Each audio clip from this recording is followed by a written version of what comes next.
Good morning. Happy Tuesday to you. My name is Evan Smith. I'm the pastor at Second Presbyterian Church, and I'm coming to you today with your daily video devotional.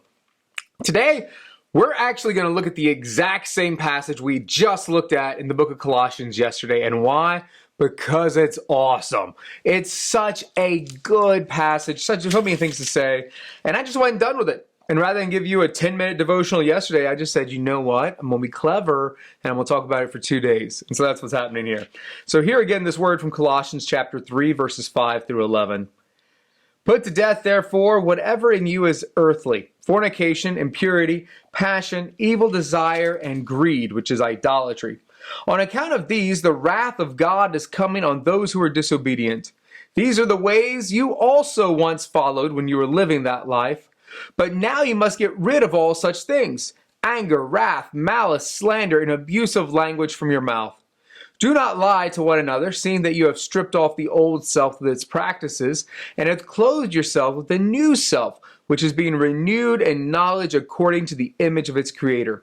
In that renewal, there is no longer Greek and Jew, circumcised and uncircumcised, barbarian, Scythian, slave and free, but Christ is all and in all. So Paul goes through this laundry list of sins and says we don't do that anymore. Instead, we are taking off that old garment of sin and putting on the new garment of Christ. And in that renewal, with this new set of clothes on, you know what's amazing about it? We're not divided anymore. It's like a lot of times what we wear can actually divide us. It marks us. We have our identities by our clothing, whatever else. But in this way of the garment that we're wearing with Christ, it has this ability, this power, if we let it, to remove barriers. To remove the barriers that we humans erect.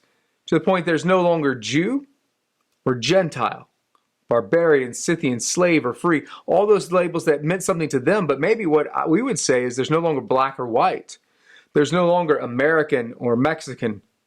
There's no longer any divisions of any sort. There's no, and so when we embrace that, that's part of walking in this new garment that is the garments of Christ.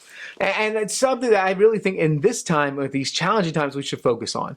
I mean, I read a news story last week that was so encouraging to me that said that Bill Gates was actually trying to fund 7 different coronavirus companies, the labs that are developing it. Why? Because somebody's got to do this. And it's not about doing it for America. It's doing it for the world, doing it for the human race.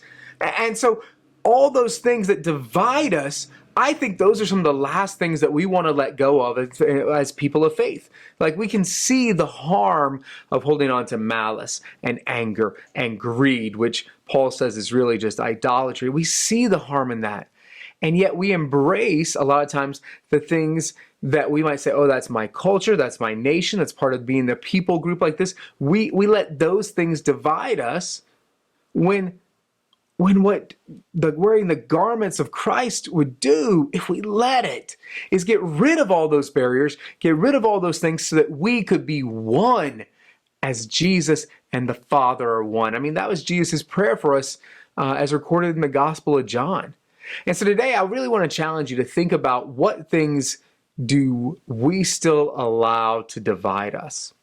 Nationality, creed, denomination, race, sexual orientation. There are any number of things. And to realize that because of the amazing thing that God has done, that Jesus has done for us, those divisions, they don't need to be there anymore. We can be one as Jesus and the Father are one. And that is your word for today. I hope you liked this. If you did, please click the like button, maybe even share it on your own page. Thanks a lot. Have a great day, and goodbye.